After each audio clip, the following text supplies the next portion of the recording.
ठाण्यात स्वातंत्र्य दिनाच्या पूर्वसंध्येला आयोजित कार्यक्रमात उपमुख्यमंत्री एकनाथ शिंदे यांनी दिव्यांग मुलांच्या उपचारासाठी मोठं आश्वासन दिलंय। खासदार श्रीकांत शिंदे फाउंडेशनच्या माध्यमातून आतापर्यंत 500 मुलांवर शस्त्रक्रिया करण्यात आल्याचं त्यांनी सांगितलंय। पुढे उपचारासाठी जेवढी मुलं येतील त्यांच्या शस्त्रक्रियेसाठी पैसे कमी पडून देणार नाही असं ग्वाही त्यांनी दिली आहे। मुख्यमंत्री वैद्यकीय मदत कक्षाच्या धर्तीवर महापौर वैद्यकीय मदत कक्ष सुरू करण्यात येणार असल्याचंही त्यांनी जाहीर केलंय। शासन आणि आरोग्य विभागाच्या माध्यमातून आवश्यक ती सर्व मदत केली जाईल असं आश्वासन त्यांनी दिलंय। दिव्यांग मुलांचं वेळेत निदान करून अशा मुलांचा शोध घेण्याची गरज असल्याचं शिंदे यांनी सांगितलंय। दिव्यांग मुलांच्या कलागुणांना वाव देण्यासाठी किरण नक्ती दिव्यांग कला केंद्र सुरू करण्यात आल्याचं त्यांनी सांगितलंय। 15 ऑगस्टच्या मनापासून शुभेच्छा। स्वातंत्र्य दिन चिरायू हो अशा शुभेच्छा। खरं म्हणजे स्वातंत्र्य दिनाच्या पूर्वसंध्येला अतिशय आगळा वेगळा हा कार्यक्रम या ठिकाणी होतोय। डॉक्टर खाली गेले ना,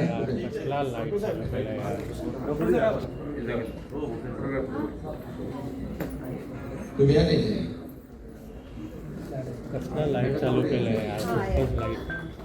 डॉक्टर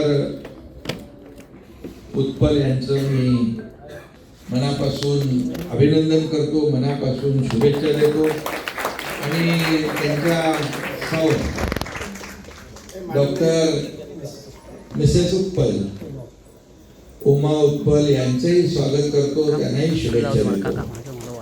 खरं म्हणजे आज खूप कार्यक्रम होते मुंबईमध्ये, परंतु त्याच्यातले काही कार्यक्रम मी अटेंड न करता, काही कार्यक्रम मी त्या फक्त तिथे जाऊन बाबा शुभेच्छा देतो आणि मला ठाण्याला जायचं आहे। ठाण्याला काय आठवले साहेब म्हणाले, आठवले साहेबांचं 10 वर्ष पूर्ण झाले मंत्रिपदाला, त्यांचा कार्यक्रम होता, सत्कार होता।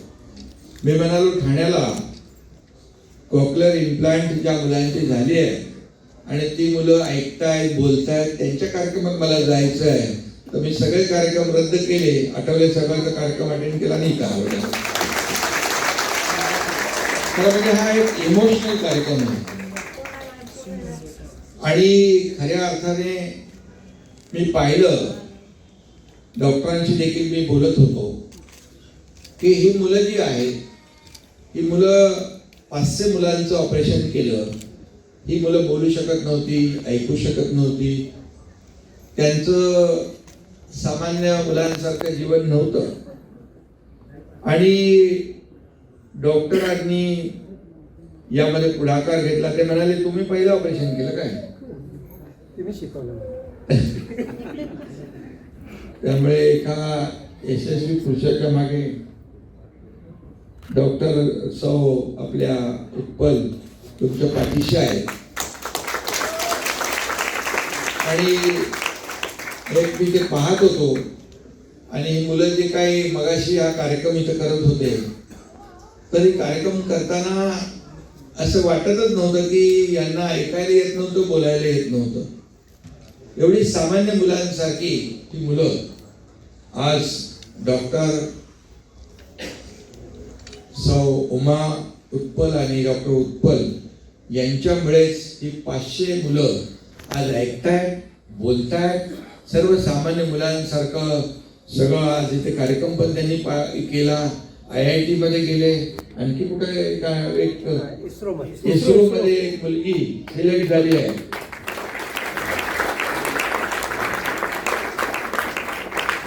आणि खरं म्हणजे मी तर एक छोटासा एक निमित्त ठरलो, कारण शेवटी या कॉक्लिअर इम्प्लांटसाठी फार 6-6.5 लाख रुपये खर्च होतो आणि तो सगळ्यांना शक्य होत नाही। त्याचबरोबर जी लहान मुलं असतात, जन्मतः त्यांच्या हृदयामध्ये छिद्र असतात, ती देखील सर्जरी महागडी आहे।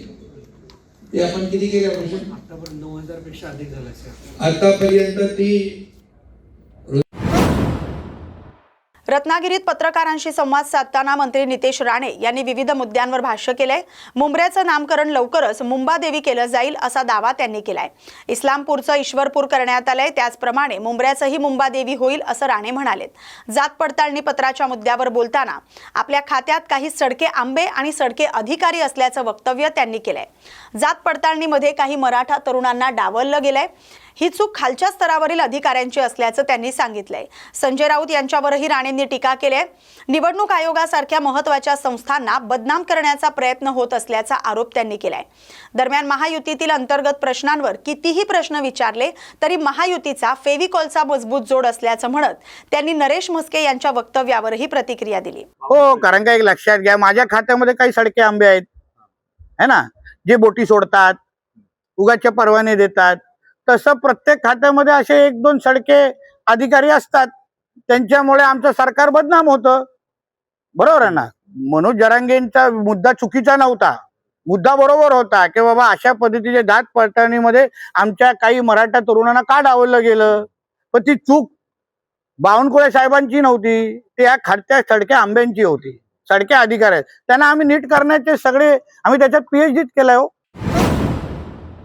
हर घर तिरंगा अभियान आणि स्वातंत्र्य दिनाच्या पार्श्वभूमीवर येवला शहरात नगरपालिकेच्या वतीनं आकर्षक रांगोळी स्पर्धेचं आयोजन करण्यात आलं होतं.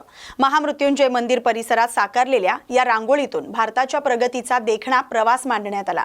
चांद्रयान 3चं यश, G20चं नेतृत्व, Vande Bharat railway, digital Bharat, UPI आणि क्रीडा क्षेत्रातील भारतीय खेळाडूंच्या कामगिरीचं रांगोळीच्या माध्यमातून सुंदर चित्रण करण्यात आलं. तिरंगाच्या रंगात साकारलेला भारताचा नकाशा आणि फुलांची आकर्षक सजावट नागरिकांचं लक्ष वेधून घेते. विज्ञान, तंत्रज्ञान आणि क्रीडा क्षेत्रातील भारताची प्रगती कलेतून मांडत देशाभिमानाचा संदेश या रांगोळीच्या माध्यमातून देण्यात आलाय. येवला नगरपालिकेच्या वतीने हर घर तिरंगा या अभियानाअंतर्गत विविध स्पर्धा घेण्यात आलेल्या आहेत. येवल्यात आम्ही निबंध स्पर्धा, बाईक रॅली स्पर्धा आणि चित्रकला स्पर्धा देखील घेतलेल्या आहेत. आणि त्याच्यानंतर आज सकाळी आम्ही एक पेड माके नाम असं ह्या अभियानांतर्गत मुलांना आम्ही झाड वाटप देखील केलेली आहे, ज्याच्यामुळे विविध मुलांमध्ये जे 15 ऑगस्ट निमित्त जे आपल्या देशाबद्दल जनजागृती व्हावी आणि त्यांना ह्या गोष्टीचं मूल्यमापन व्हावं आणि त्याच्यामध्ये त्यांनी सहभाग करून घ्यावा आणि त्या निमित्ताने त्यांनी सगळ्यांशी संवाद साधावा, ह्या हेतूने आज आम्ही जे रांगोळी स्पर्धा देखील घेतलेली आहे. आणि ते लोकांचा, येवलेकरांचा खूप चांगला प्रतिसाद देखील त्याच्यात आलेला आहे. तर आम्ही प्रत्येक ठिकाणी जाऊन त्यांच्या घरापुढची त्यांची 15 ऑगस्ट निमित्त जी थीम ठेवलेली आहे त्यानिमित्त त्यांनी रांगोळी पण काढलेली आहेत, त्याचं आम्ही निरीक्षण करतोय. आणि खूप चांगल्या पद्धतीने लोकांनी त्याच्यात पार्टिसिपेट केलेलं आहे. आणि खूप असं एक जे 15 ऑगस्ट निमित्त जे आपल्याला वाटतं की लोकांमध्ये एक जे आपलं स्वातंत्र्य जे मिळालेलं आहे त्याची जाणीव त्यांना होतीये का आज आपण प्रत्येक गोष्टीमध्ये सहभाग घेऊ शकतो, त्याचा आपण प्रत्येक गोष्टीचा उपभोग घेऊ शकतो.